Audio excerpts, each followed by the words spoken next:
Okay, let's see if it worked.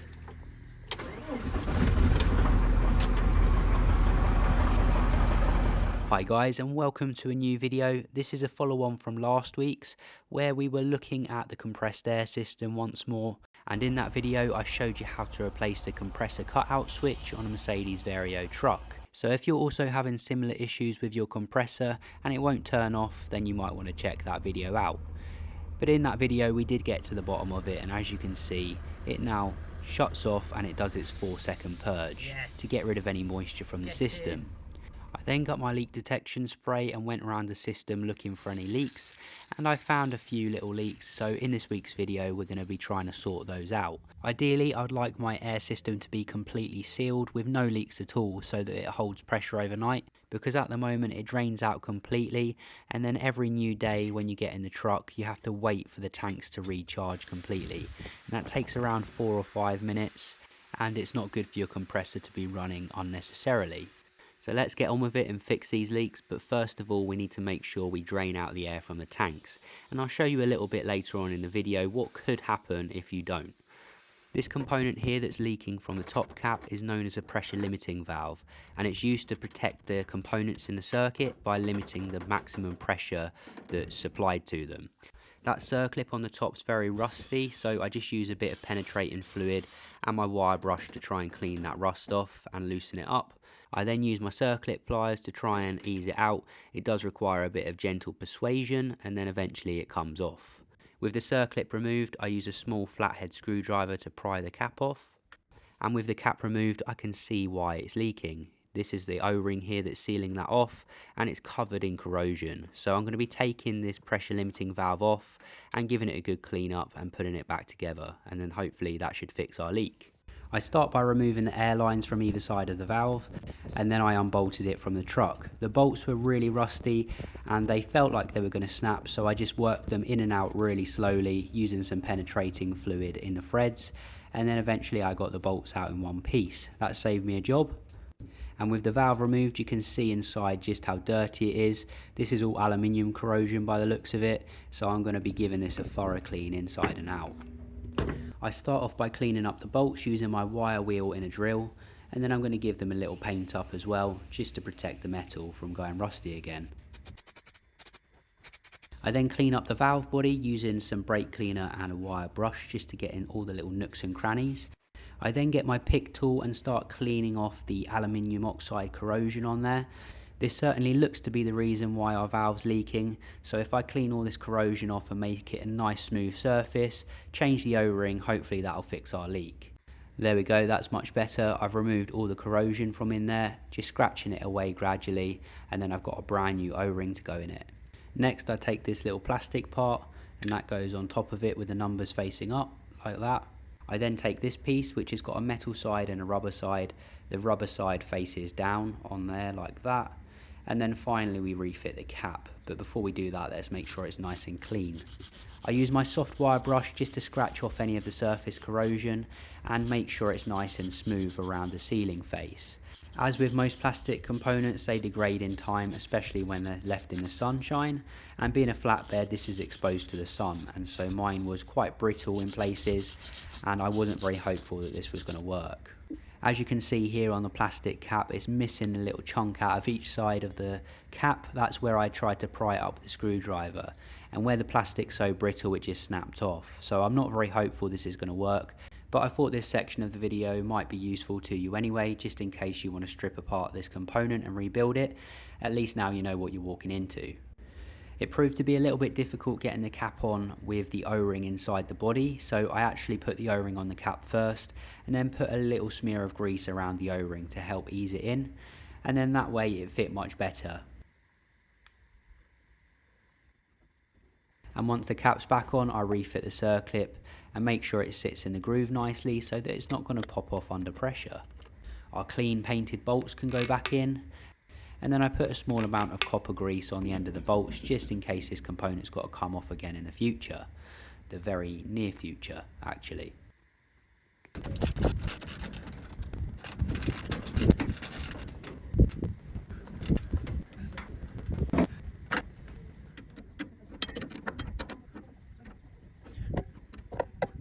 Before I fill the system and test it, I also replace the O-rings on the drain plugs, because if you look at this you can see it's really damaged. So I use my pick tool to remove that one, and we'll be putting a new one on there. And the other tank that was leaking didn't even have an O-ring on it, so that would be why it was leaking.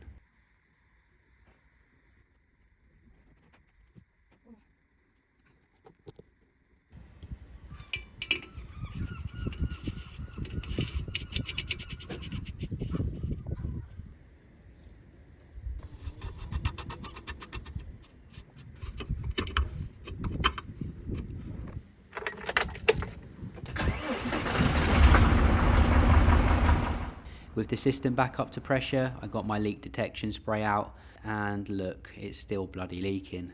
I was getting a little bit impatient at this point, having just stripped apart the valve and already rebuilt it once. I didn't particularly want to do it again. So I got my trusty hammer out and thought it would be a good idea to tap on the circlip, hoping that it would get it to seal up. I must have forgot I was working on a pressurised system at this point, so don't make the same mistake I did.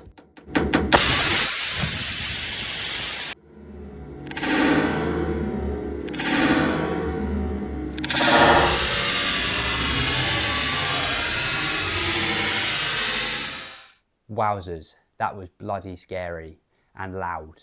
I don't think the video does it justice of just how explosive that was. 12 bar of pressure behind that cap, and I was just tapping the circlip around to try and get it to seal up, because even after replacing the O-ring beneath that cap it was still leaking. So I thought if I can just tap the circlip around a little bit it might get it to hold up. Bad idea. Don't do that. By tapping on that circlip it obviously dislodged it, and with 12 bar of pressure behind it, it just completely exploded in my face, and all of the parts went up into the air, more than likely floating in space now with Elon Musk's rubbish.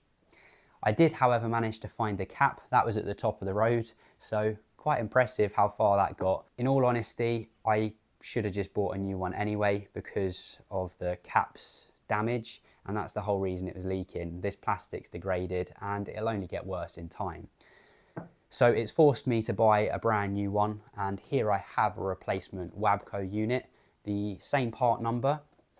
It's a pressure limiting valve, and let's just compare them. So this is a new one and this is the old one, and you can really see how the casting's different and how things used to be made much better.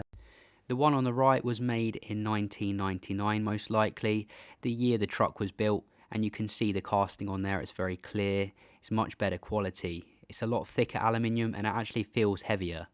This one, made in 2026, made in Poland, not so good. You can see that casting is much poorer quality, even the Wabco logo on there isn't as good. So prime example of just how things aren't built like they used to be. Well, I guess at least the new one doesn't have rusty screws. And unfortunately the new one didn't even come with new rubber seals, so I had to reuse the old ones. I used my pick tool to hook the old ones out and then just insert them in the new valve, making sure that they're seated nicely. I get my nice clean bolts and put them in there, and then I go and refit it on the truck. When you refit it, make sure it's round the right way. It's got a 1 and a 2 on it for the inlet and the outlet. 1's on the left and 2's on the right, so just make sure it's round the right way. And then I just refit the air hoses, nip them up. I actually replaced the O-rings on these as well to make sure that we've got a good seal on there. And then I just use my spanner to nip them up to make sure they're nice and tight. I think it's time to test this out once more, and hopefully we've fixed the leaks now. I start the engine up and charge the tanks, and once it's up to pressure I go around with my leak detection spray. As you can see, we fixed the leak there. That's not leaking, and neither is that. I'm pleased that this brand new component isn't leaking. That would be very bad if it was. And let's just make sure we wipe off that leak detection spray, because it is very slightly corrosive and I wouldn't want to damage the new components. And one last check of the drain plugs. That one's not leaking. And let's check the other one. That one's not leaking either. I'm very pleased to say that the following day when I went out to check the pressure in my tanks, that they were still fully charged. However, they had dropped around 20 psi overnight. I think that's just due to the change in temperature perhaps, or maybe there's a tiny leak on the system still. That'll be a very small leak if there is, so I'm not too concerned about it. At least now I can get in the truck and I don't have to wait for 4 or 5 minutes. every time for the air tanks to charge up. I can just get in it and go. That means I'm not burning diesel unnecessarily. I'm not putting unnecessary wear on my compressor because it's not running when it doesn't need to be. And of course, we've got a leak-free system, so it's more reliable, hopefully. I did, however, notice that the secondary tank is very rusty around where the drain is. And so to prevent that from being a weak point in the system, I'm going to be replacing it in the next video. So stay tuned for that if you're interested to see me replace the secondary tank. And then of course, once the base vehicle is up to scratch, I will start on the camper van conversion. So I hope you're looking forward to that. If you're enjoying the videos so far, please don't forget to give this one a thumbs up. Consider subscribing to the channel if you're not already subscribed. And if you hit that alarm bell and set notifications to all, you'll be notified when I post new videos. And hopefully I'll see you in the next one where we'll be swapping out that secondary air tank.